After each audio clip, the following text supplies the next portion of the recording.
আজ বরিশাল মুক্ত দিবস। 1971-এর এই দিনে পাকিস্তানি হানাদার বাহিনী নগরীতে কারফিউ ঘোষণা করে জাহাজ যোগে ঢাকার উদ্দেশ্যে পালিয়ে যায়। তবে নদীপথে মুলাদির নদীর বাজারে ভারতীয় দুটি ফাইটার বিমানের হামলায় অনেক পাকিস্তানি সেনা হতাহত হয়। দিবসটি নানা আয়োজনে পালন করছে মুক্তিযোদ্ধা সংসদ। বিধান সরকারের প্রতিবেদন। 18 এপ্রিল পাকিস্তানি বাহিনী আকাশপথে প্রথমে বরিশালে হামলা চালায়, পরে দ্বিতীয় দফার আক্রমণ হয় 25 এপ্রিল। দখল নিয়ে হত্যাযজ্ঞ চালায় হানাদার বাহিনী। তবে নভেম্বর মাস থেকে মুক্তিযোদ্ধারা থানাগুলোতে আক্রমণ চালাতে শুরু করে। বিভিন্ন স্থানে মুক্তিযোদ্ধারা পাকিস্তানি বাহিনীর সঙ্গে সম্মুখ যুদ্ধেও লিপ্ত হয়। সবশেষ 7 ডিসেম্বর কারফিউ ঘোষণা করে জলপথে তারা এলাকা ছাড়ে। মুক্তিযোদ্ধারা স্মৃতিচারণ করে বলেন, আরিয়াল খাঁ নদ ধরে পালানোর পথে মিত্রবাহিনীর ফাইটার বিমানের হামলায় আগুন ধরে যায় পাকিস্তানিদের জাহাজে। অনেক সহযোদ্ধা পাকিস্তানি সেনাদের সারেন্ডার করায় বরিশালে রওনা হন বিজয় মিছিলে যোগ দিতে। আমাদের এলাকার লোকজন খুব ফুর্তি ছিল। এমনিতে দেখা যায় যে ওই লঞ্চ পাঠাইয়া দুটো জঙ্গি বিমানে ফায়ার করে এবং লঞ্চগুলো আগুন ধরছে, এগুলো আমরা দেখতে পাই। যে অনেক খানসেনারা ছিল তারা আমাদের কাছে স্যারেন্ডার করছে। স্যারেন্ডার করার পরে আমরা বিজয় উল্লাস করতে করতে বরিশালে আসতে সন্ধ্যা হয়ে গেছে এবং 30 গোডাউনে আইসে আমরা অবস্থান নিছি। বিজয় উল্লাস করে বাণীরপাড়া থেকে বরিশালে আসার পথে হানাদার বাহিনীদের জন্য তৈরি করা মরণ ফাঁদে গাড়ি উল্টে শহীদ হন ইপিআর সদস্য জাফর আলী খান।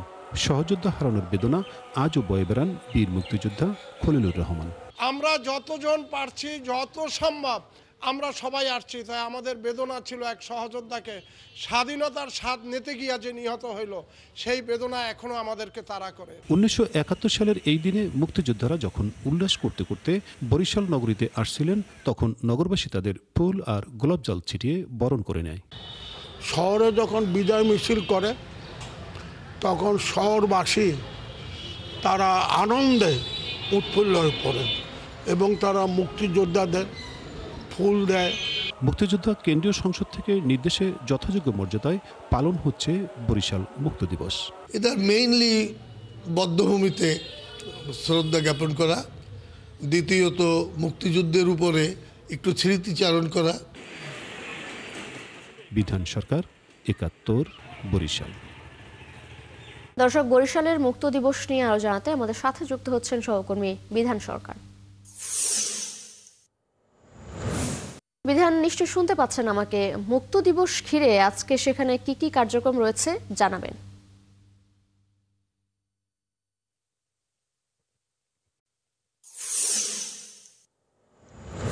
আজকের বরিশাল মুক্ত দিবস 8 ডিসেম্বর এবং 8 ডিসেম্বর উপলক্ষে বরিশাল মুক্তিযোদ্ধা সংসদ কেন্দ্রীয় নির্দেশ অনুযায়ী তারা এখানে যে এই যে আপনাকে দেখাতে পারি যে মুক্তিযুদ্ধ প্রথম সচিবালয়, যে এখান থেকে জড়ো হয়ে তারা এখান থেকে একটা র্যালি করে তারা কিন্তু অশ্বিনী কুমার হলে যাবে এবং সেখান থেকে তাদের দলীয় কার্যালয়ে এসে কর্মসূচি পালন করবে। আজকে বিভিন্ন কর্মসূচি পালন করবে, আলোচনা সভা থাকবে সেখানে।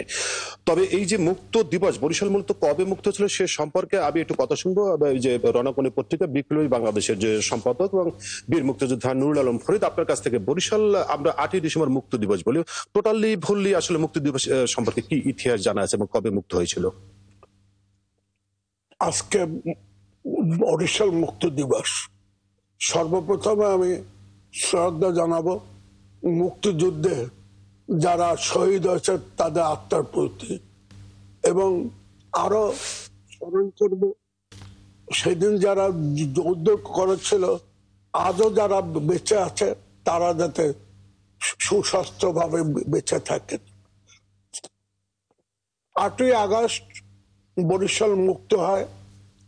পাক আর্মি যখন দেখলো তাদের পরাজয় নিশ্চিত, তখন তারা 7ই ডিসেম্বর জেলা প্রশাসকের কার্যালয়ে তারা সভা করে এবং সভা করে তারা 8ই ডিসেম্বর শহরে কারফিউ জারি করে।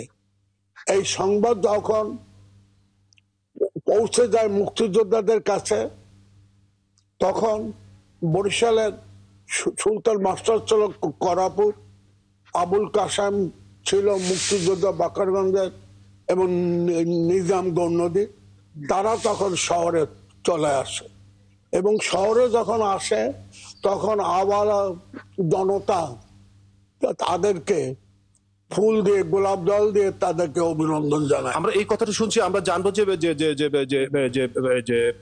30 গোডাউনে এই বিষয়টা কি হয়েছিল।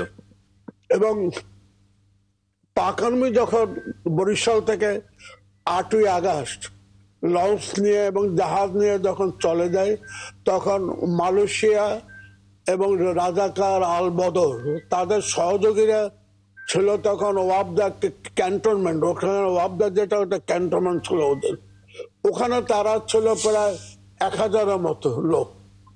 তারা কিন্তু ওই দিন কোনো সারেন্ডার করে নাই, তাদের একটা অস্ত্র ছিল, তারা ওখান থেকে গোলাগুলি করছে এবং তাদের বক্তব্য ছিল আমরা আত্মসমর্পণ করব, বেসামরিক প্রধান নুরুল ইসলাম না আসলে আমরা আত্মসমর্পণ করব না। তিশা শুনলেন যে উনি জানালেন বীর মুক্তিযুদ্ধ এবং বিপ্লবী বাংলাদেশের রণাঙ্গন পত্রিকার সম্পাদক যে এখানে বেসামরিক বাহিনীর প্রধান যিনি ছিলেন যে MNA নুরুল ইসলাম মঞ্জু, তার কাছ থেকে আত্মসমর্পণ করার মধ্য দিয়ে পুরো স্বাধীন মুক্ত হয়েছিল বরিশাল। তিশা। বিধান, ধন্যবাদ আপনাকে যুক্ত হওয়ার জন্য। দর্শক, বরিশাল মুক্ত দিবস সম্পর্কে জানাচ্ছিলেন আমাদের সহকর্মী বিধান সরকার।